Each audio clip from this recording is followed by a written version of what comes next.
Ladies and gentlemen, we are back with a special guest on the special episode. Brandon London joins us to talk about the New York Giants heading into the season. Now, at the time of this recording, this is before the Giants played the Bills in their preseason game, and most likely you guys are watching this after the second preseason game against the Jets. I just wanted to throw in a disclaimer, man. Unfortunately, the video is a little bit laggy. My platform completely crapped on itself, and I'm not too sure why I did that. So I apologize for that. You guys know I take the quality very seriously, and especially considering we had a special guest. Once again, shout out to Brandon London. Make sure you check out the links in the description and make sure you're following him on other socials. If you haven't seen him around, best believe you will see him around after this episode. It was super dope to have him on. Enjoy the episode. All right, I'm here with former Giants wide receiver Brandon London. Brandon, how we feeling, man? I'm feeling good, man. In studio today, hanging out. About to walk around the city for a little bit, go to Stony Brook tonight to watch them practice. And then we got some Giants Bills tomorrow, Saturday at 1 p.m. So can't wait for the first showing of Giants football for 2025. Don't know how much the starters are going to play, but I'm excited to see that first look at Jackson Dart, what's he's going to do out there. So just happy not to be talking draft and free agency now. We got some football here now, so let's get excited for the season, Giants fans. Yeah, man, this offseason, it feels like the offseason gets longer every time we're sitting in it. So it's so awesome to see football coming back around. And, as we're looking forward to the preseason games, you've obviously been at training camp a good bit as well. Talk to me about what you've seen at training camp and what Giants have seen on the outside as well. Comparing this training camp to let's say what I've been here since 2016. I've been doing Giants TV, going to training camp.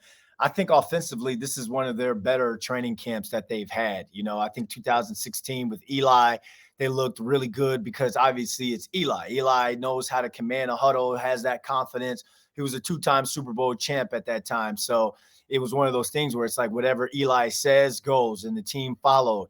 No knock on Daniel Jones or anything, but there's just been inconsistent quarterback play at that position, and you can't evaluate how good a team is going to look. The defense was kind of getting the best of the offense in prior years, but I think this year Russell Wilson has come in from day one, man, and just made this offense look like a completely different team. And because of that, the team looks like a completely different team. You're able to evaluate guys, not just the Malik Neighbors. Malik Neighbors is a dog. You guys see the social media videos.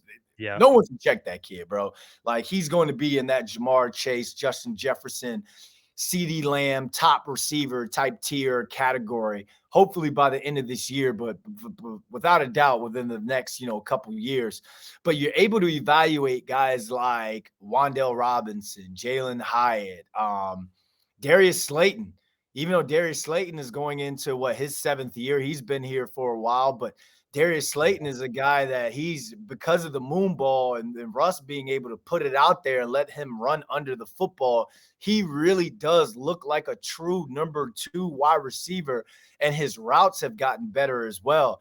Theo Johnson's having a really solid camp. Daniel Bellinger's been looking good. He's been connecting with Russ. So offensively, I really like where they are right now. I just think the biggest question marks right now when it comes to the offense, especially going into Commanders Week in a couple weeks here, is Andrew Thomas going to be healthy enough for a full workload? We see when he's not in the lineup, the offensive line doesn't look as good or isn't as solid as a unit as they are with AT in the lineup. And then what are we going to get from the running back room? I love Tyrone Tracy Jr. going into his second year.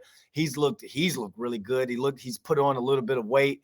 And then he's also gotten a little bit faster, I feel like.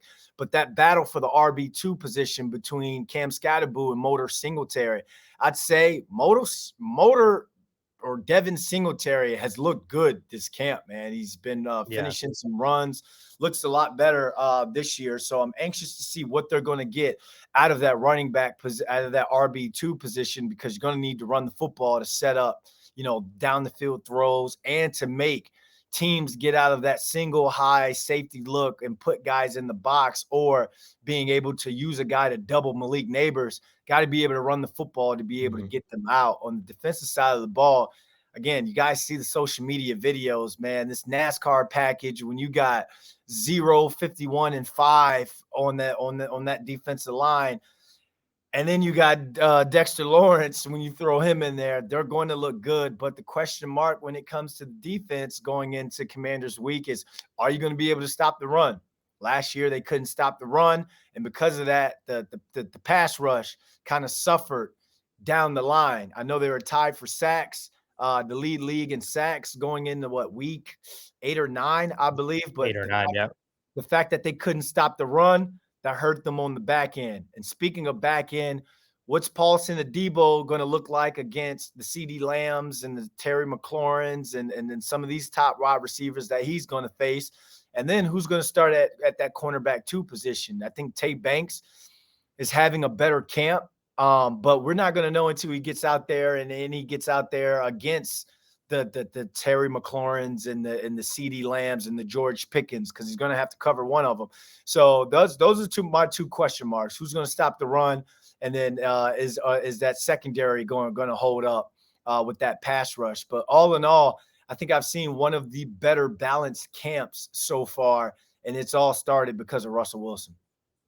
Yeah, man, you just dropped a whole lot of football gems, All right, especially brother. relating to the Giants. So I can tell you're excited about it overall, and I can say that for the same for myself. I'm going to take you back to what you alluded to in the beginning of that conversation with Russell Wilson. Obviously, he's a Super Bowl champion, and he's a seasoned vet that's been there before, and stepping into a young Giants team.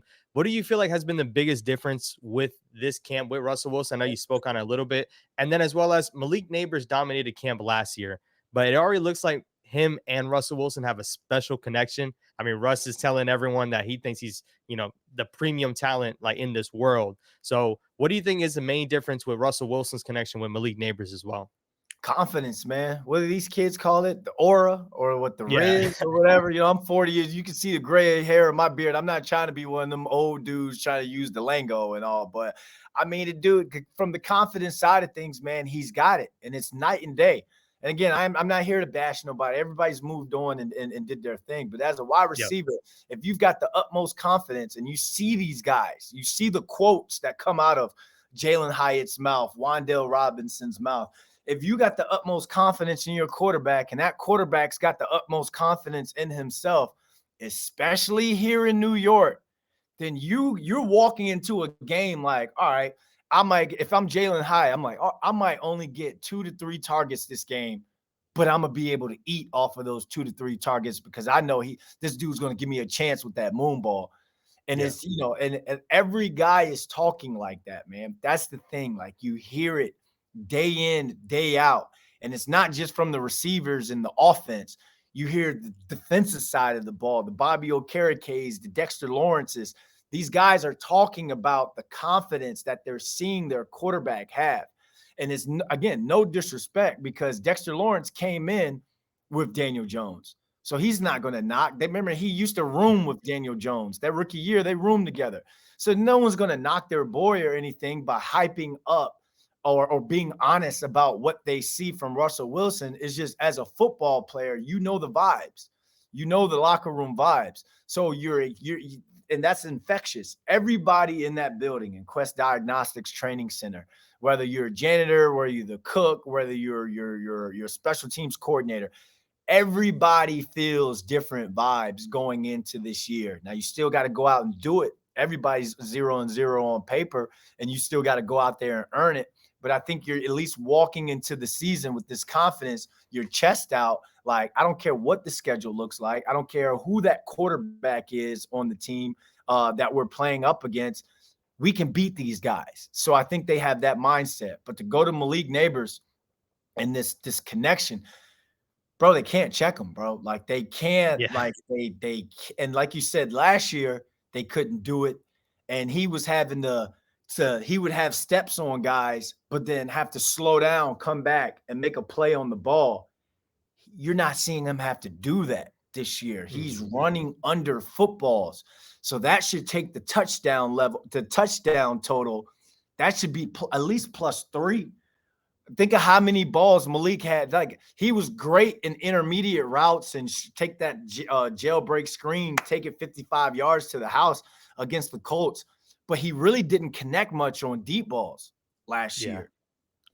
This should be a part of his game this year to where it's like, okay, he's got steps on this kid.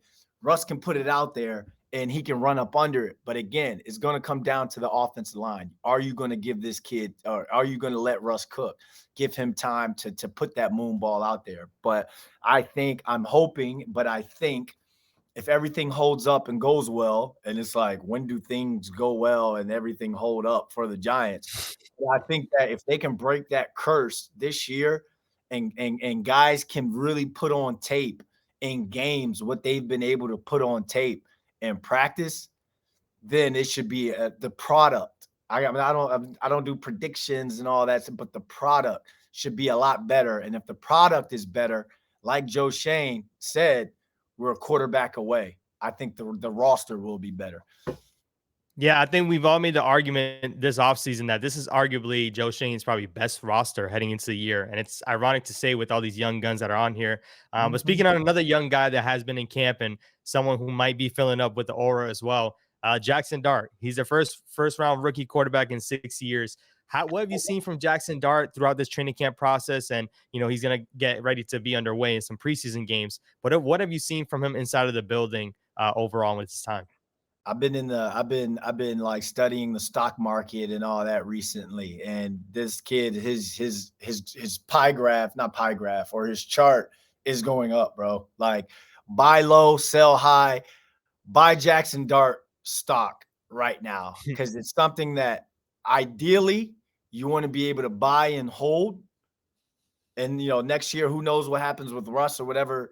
Ideally, you want Russ to play like Sam Darnold played last year and be lights out, lead the Giants to the playoffs, and we don't have to see Jackson Dart. But the kid continues to get better practice after practice.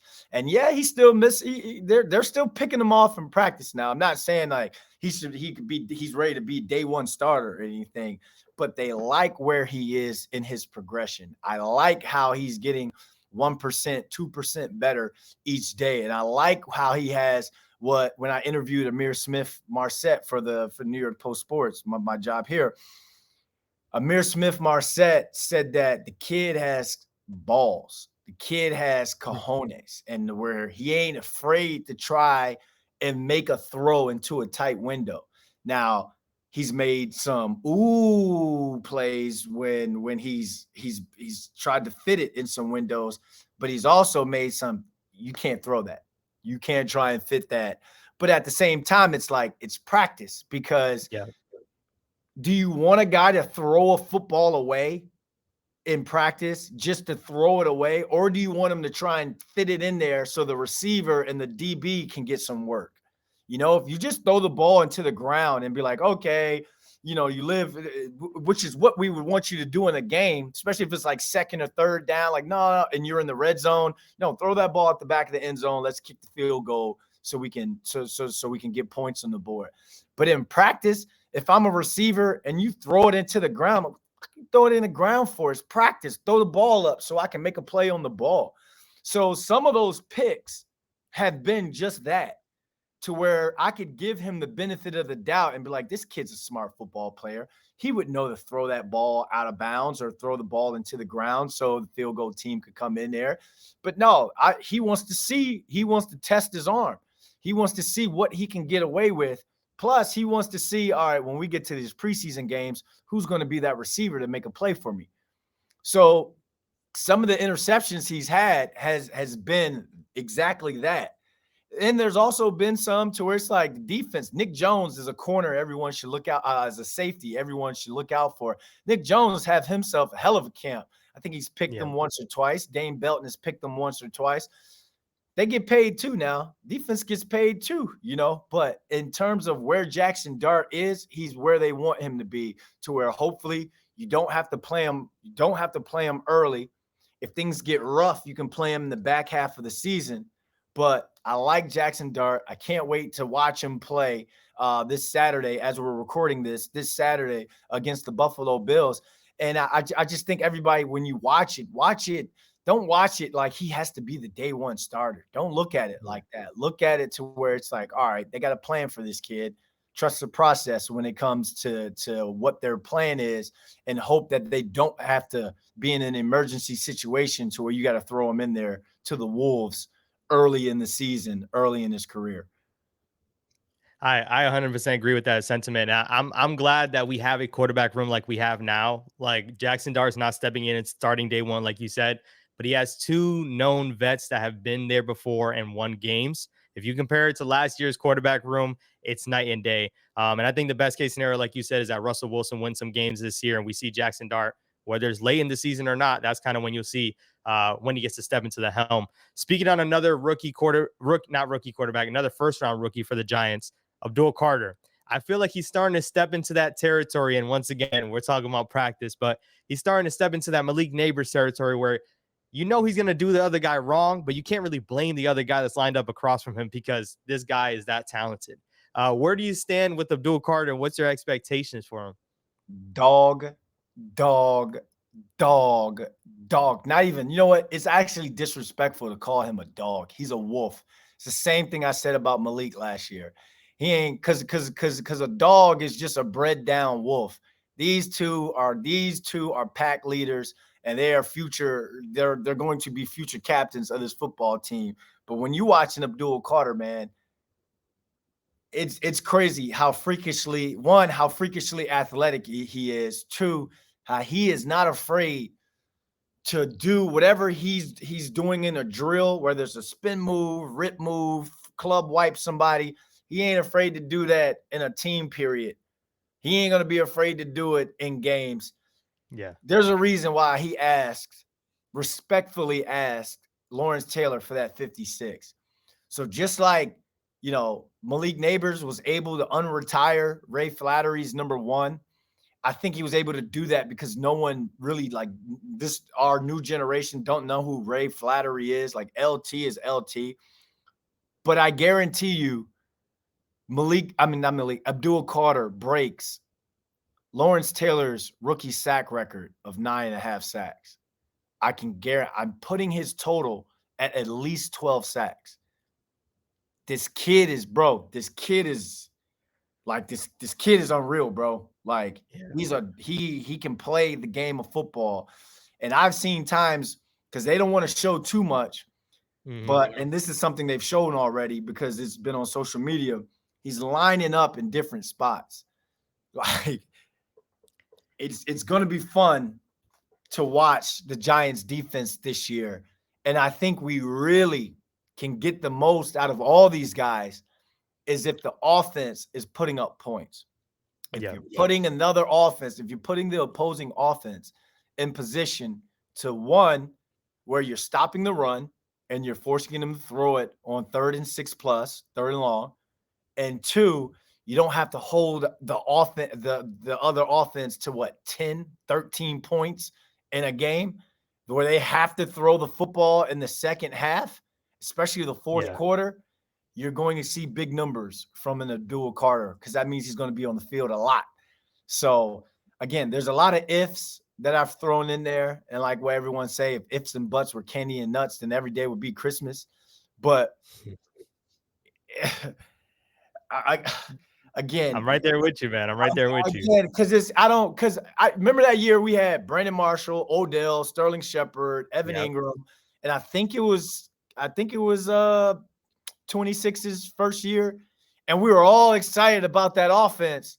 That offense was a dud. Everybody got hurt, so it's like you look at certain stuff and you're like, "Yo, we're gonna be," but then history has shown, hey, just keep it at a cool 75. I'm keeping my aura at a cool 75 right now. And I look at the Giants and I get excited. But at the same time, it's like my dad used to tell me, like when I was a kid, I'm like Missouri, the show me state. They got to show me. They got to show everybody. They got to show the fan base. They got to show the league. They got to show themselves. But at the end of the day, because of that quarterback room, I feel as though this team has confidence to where they're ready to prove to themselves, to the NFL, the NFC East, that they ain't no doormat no more. Anybody just going to walk over these kids no more. It's going to be competitive.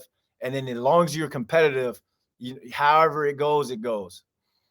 Yeah, man. Yeah, once again, I'm right there with you with the Abdul Carter excitement. I was slamming on the table for him to be taken with the number 3 overall pick. So I'm super excited to see what he can do. I'm waiting for that celebration, man. Let's get that first celebration in.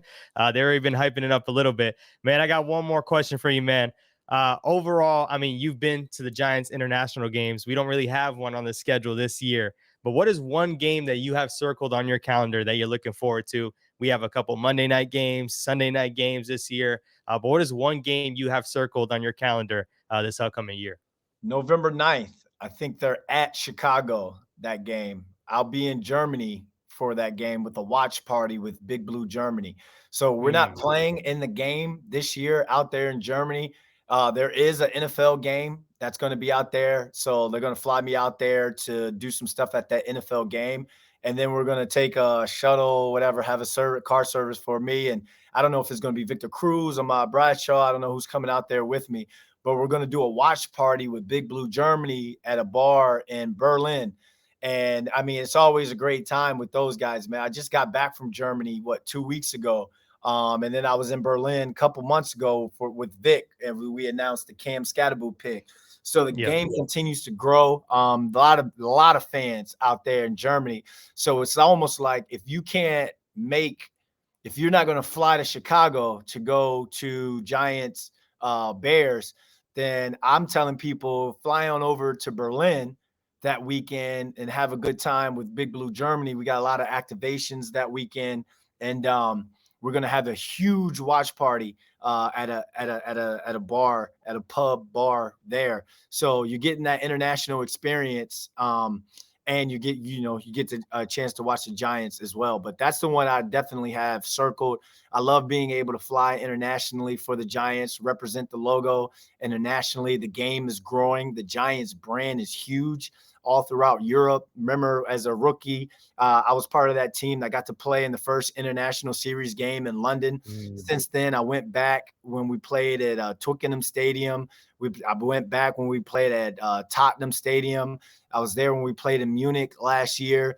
I'm over there all the time in Europe representing the Giants. We're doing the youth camps and stuff over there. So I think that's something that, especially the new age or the new generation of Giants fans, with the game and the brand and the Giants brand growing internationally, I think that's something that the young ones, what do they call them, the YBs? I think that's something that they should be checking out. Flying overseas, rocking them LT jerseys, those Jackson Dart jerseys, those Malik Neighbors jerseys, because I feel like you guys are going to take the Giants brand to another level where the parents didn't have a chance to take it. Like you see, I'm around I'm tailgating at J18, and J18 SOG tailgate a lot. So make sure everybody pull up to that. But when you're walking around the parking lot, you see a bunch of the old school fans. They've passed down these tailgates to the youngins, or we'll call them YFs, the young fans, the new generation. I feel as though the new generation got to take what the parents and grandparents started and grow it and make it even bigger. And I think that comes from taking over the tailgates at the stadium and making that a thing, but also taking the game and the Giants brand internationally as well. And we'll have more stuff to roll out for everyone so everyone can be a part of it. But yeah, that November 9th game, when they play at Chicago and I'll be in Berlin, I think that's the one I got circled because I love going over there to Germany. yeah, man, that's awesome. And we appreciate everything you do heading out there, man, and representing for us as well, being the lead spokesperson when it comes to that. So definitely appreciate you on that part. Once again, appreciate you for jumping on. Where can the people find you? Go ahead and drop your socials, or also where they can watch you, because you have a couple different platforms you got as well. Yeah, man, at Brandon London TV and most of my social media. I just changed. I'm gonna sound so 40, right? So 40 right now. I just started posting more on my TikTok. So B London 360. Go check that out. B.London 360. A lot of behind the scenes stuff because I got a lot of access when it comes to the Giants. So a lot of the times I used to sit on a lot of my behind the scenes content. Now it's like, no, I'm a green screen it, bring you guys into my world as a Giants MC or him C, like I like to call myself. And just check me out. The New York Post Sports Blue Rush is the show that we have. That's Giant Central. for the New York Post Sports. So check me and our Giants beat writer for the Post, Paul Schwartz, out. We'll be dropping new episodes every Thursday, and then post game. Also, make sure you continue to follow me with all the the Giants content. I'm on Giants post game live again, which is going to be on MSG Networks after the game, and then we're on All Access Giants Training Camp, which airs every Saturday throughout training camp at 12. I think it's 12:30 this week. It's going to lead into the Giants game, the preseason game. So that's me, Madeline Berg, Bob Papa headlining that. And then, just continue. It's just, show love. Just keep showing love. I appreciate the fans. I wouldn't have this New York Post gig or the Giants gig if it wasn't for the fans. Be sure to, hit me up, come tailgate with us. Leading into games and stuff. And if you got some tailgates, be sure to hit me up, because I'm going to be doing some stuff for Quick Check around the parking lot before the games for the tailgates. I'll stop by, bring the cameras by. We'll hang out. I'll have what are the things called? I'll have a White Claw with you. I can't take shots and stuff this year, because it's hard, taking shots and then being all over the stadium and then doing TV after. I said, I'm done with that this year, but I'll have a half a White Claw, because I can't hang no more. But thanks for having me on, man.